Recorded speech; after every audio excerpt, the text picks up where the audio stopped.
नमस्कार दोस्तों, आज मैं आपको सुनाने जा रहा हूँ सुमित मेनारिया जी की कहानी बहेलिया। सुमित जी मूल रूप से झीलों की नगरी उदयपुर के निवासी हैं और पेशे से एक चार्टर्ड अकाउंटेंट हैं। उनकी लिखी बहुत सी कहानियों पर ऑडियो बुक्स और किताबें बन चुकी हैं। आइए सुनते हैं कहानी बहेलिया।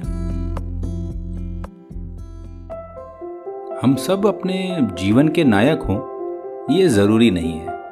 कई बार हम खलनायक भी होते हैं। दूसरों पर बेवफाई का तमगा लगाना आसान होता है, मगर खुद इस कलंक को लेना मुश्किल होता है। हम स्वयं को कितना भी महान मान लें, मगर केवल मानने से ही हम महान नहीं बन जाते।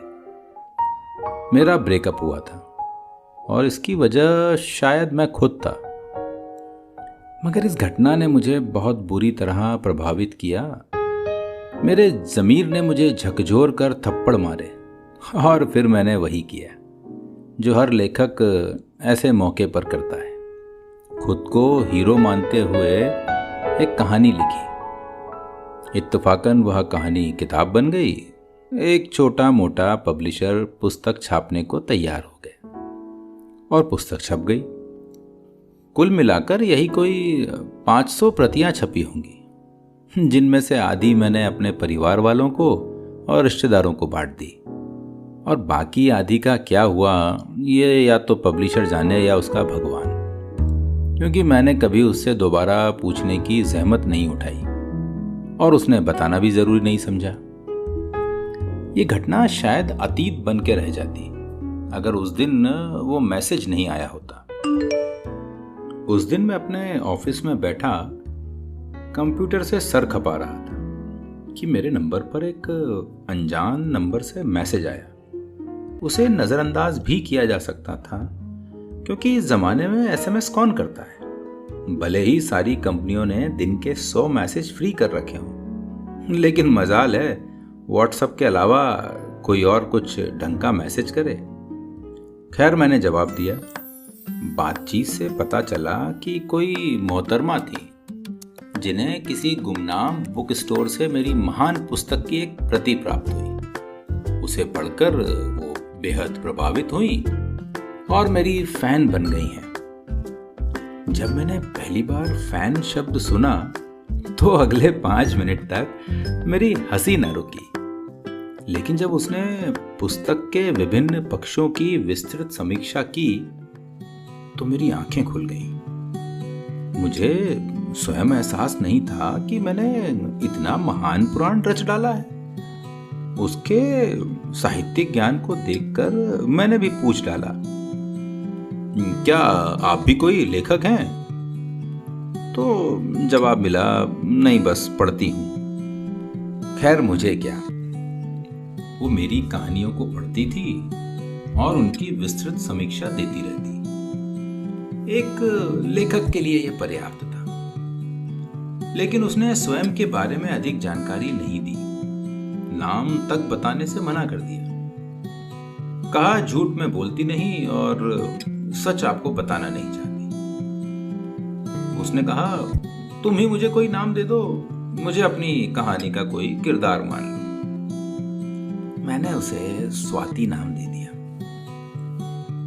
इसके अलावा जो जानकारी मुझे प्राप्त हुई वो ये थी कि उम्र में वो मेरी हम उम्र थी, सूरत में मुझसे कई गुना खूबसूरत और मुझसे कहीं दूर रहती थी, परंतु उसने तस्वीर या पता देने से मना कर दिया। अच्छे परिवार की थी, उच्च शिक्षित थी, क्या करती है ये भी बताने से मना कर दिया और कहा कि जब सही वक्त आएगा तब बताऊंगी। मैं निर्विकल्प था। मुझे अपनी तन्हाई का साथी चाहिए था और उसके अलावा मेरे पास भी कोई और चारा नहीं था। हमारी बातचीत लंबी चली, मैसेजेस से फोन कॉल तक बात पहुंच गई, मगर मेरे लिए वो अजनबी ही रही। मैंने अपने बारे में उसे सब कुछ बता दिया, मगर उसने अपने बारे में काफी सीमित जानकारी दी थी और बोली कि अगर तुम सच जान जाओगे तो तुम्हारा नजरिया बदल जाएगा, शायद तुम बात भी ना करो। मैंने एक अनजान भय से कभी दबाव न दिया। मैं उसे खोना नहीं चाहता था। इस दौरान हमारे बीच एक आकर्षण भी जगा था, जो कि इस उम्र के लोगों के बीच होना आम बात है। उसने कभी स्वीकार नहीं किया, मगर कभी इनकार भी नहीं किया। प्रेम बहुत मुश्किल भाव है। ये होना आसान है, मगर इसे निभाना बहुत मुश्किल, उसका कहना था। मैं तुम्हें किसी धोखे में नहीं रखना चाहती। जो हासिल ना हो उसकी कामना करना समझदारी नहीं है। लेकिन तुम्हारे दिल में क्या है, ये तो तुम बता ही सकती हो। मेरा सामान्य सा सवाल था। मेरा सच तुम जानते हो, और तुम्हारा मैं। इसे जाहिर करके मुश्किल ना बनाओ। वो मेरी हर बात को घुमाना अच्छे से जानती थी। जिन सवालों का उसे जवाब न देना होता, वो नहीं देती। मैं भी उसे ज्यादा परेशान नहीं करता था, क्योंकि वो इस अंधे को मिली दो आंखें थी। मेरे मिलने के सवाल पर उसका बस एक ही जवाब होता, सही वक्त आने पर हम मिलेंगे जरूर। ये सही वक्त कब आएगा? इस पर वह बस खामोश हो जाती, कहती, कुछ चीजें ईश्वर ही निर्धारित करते हैं। परंतु मैं ईश्वर पर विश्वास नहीं करता। मैंने कहा, मुझ पर तो करते हो ना? इससे उसने फिर मुझे निशब्द कर दिया। ये सिलसिला यूं ही चलता रहा। उसके बिना रहने की कल्पना अब मेरे लिए मुश्किल थी। दिन में जब तक कम से कम एक बार बात ना हो, दिन की शुरुआत ना होती थी। वो मेरे बारे में हर छोटी मोटी बात की खबर रखती थी। कब उठे, कब ऑफिस गए, कब खाना खाया, कब सोए, हर एक बात। इसके अलावा समसामयिक और सामाजिक विषयों पर भी हमारी चर्चा होती थी। वो थोड़ी ओपन माइंडेड थी, और वर्तमान विषयों पर उसकी जानकारी मुझसे बेहतर ही थी। फिल्मों में उसकी विशेष रुचि थी, जैसे कोई चलता फिरता विकिपीडिया हो। नई पुरानी हर फिल्म के बारे में उसे जानकारी थी। हमें बात करते हुए कोई साल भर से ऊपर हो गया था, और वो मेरे लिए अब भी एक रहस्यमयी विषय थी। मैं उसके बारे में सब कुछ जानकर भी अनजान था। शायद ये सब ऐसा ही रहता, मगर एक दिन मुझे उसका फोन आया।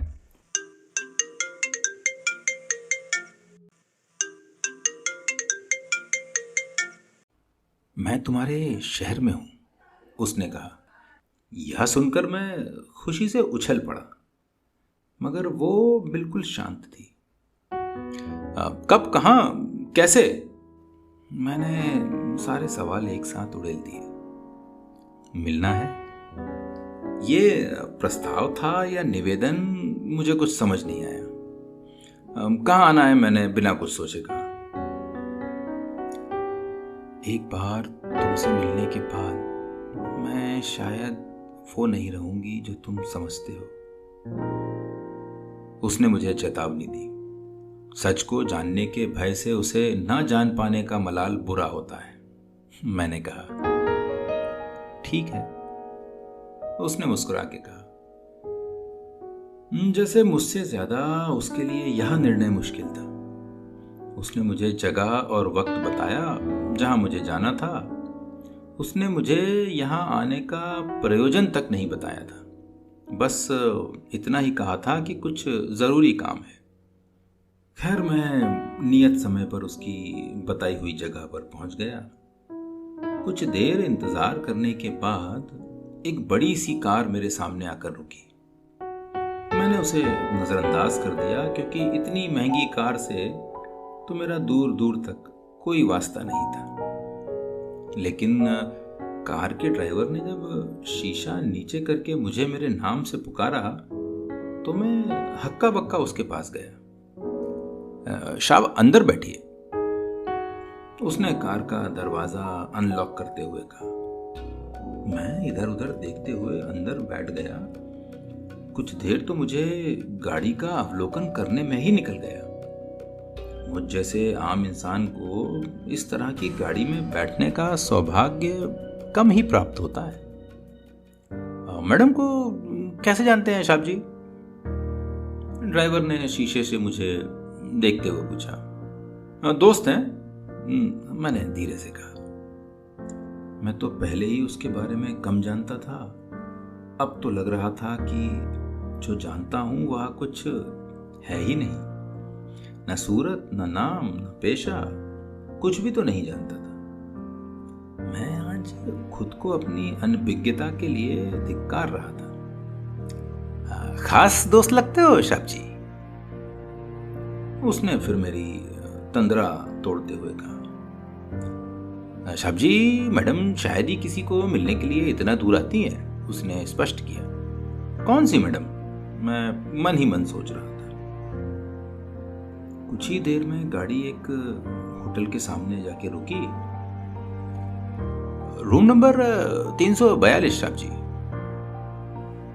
ड्राइवर ने मुझे विजिटर पास देते हुए कहा और मुझे उतार कर वह गाड़ी लेकर चला गया।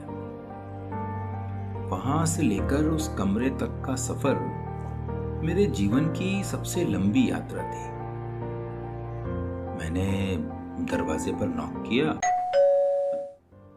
कुछ पल बाद एक सुंदर लड़की ने दरवाजा खोला। मैं उसे देखकर हक्का बक्का रह गया। ये बॉलीवुड की मशहूर अदाकारा स्मिता कुमारी थी। हाँ, स्मिता कुमारी। वो यहाँ सामान्य मेकअप में जीन्स और कुर्ते में थी, मगर उसे पहचानना मुश्किल नहीं था। स्मिता, मैंने उसे घूरते हुए कहा। स्मिता नहीं, स्वाति, उसने मुझसे गले लगते हुए कहा। यह किसी अनजान स्त्री के गले लगने का मेरा पहला अनुभव था, पर शायद उसके लिए सामान्य रहा हो। अंदर आ जाओ। मुझे अंदर बुलाकर उसने पीछे से दरवाजा बंद कर दिया। यह एक 5 स्टार होटल का आधुनिक सुसज्जित कमरा था। अन्य कोई अवसर होता तो मैं कुछ समय इसके अवलोकन में भी निकालता, मगर मेरे सामने इससे भी महत्वपूर्ण विषय था। उसने मुझे सामने पड़े सोफे पर बैठने का इशारा किया और स्वयं दूसरे सोफे पर बैठ गई। कैसे हो? उसने मुस्कुराकर पूछा। मैं उसे नजरें चुराकर देख रहा था, मगर वो मुझे लगातार घूरे जा रही थी, जैसे मुझे न जाने कब से जानती है। मैं बढ़िया, आप बताइए, मैंने कोशिश कर उसके चेहरे को देखते हुए कहा। आप कब से हो गई? उसने हंसते हुए कहा। ये बला ऐसे ना संभलनी है। मैंने मन ही मन मंथन किया।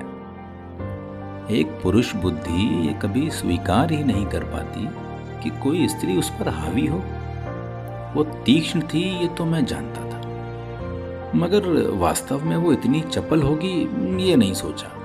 मेरे लिए तो हालातों को समझना भी मुश्किल हो रहा था, और उस पर से ये महोदया और सितम ढा रही थी। चाय, कॉफी? उसने मेरा अंतर्द्वंद समाप्त करते हुए कहा। कॉफी।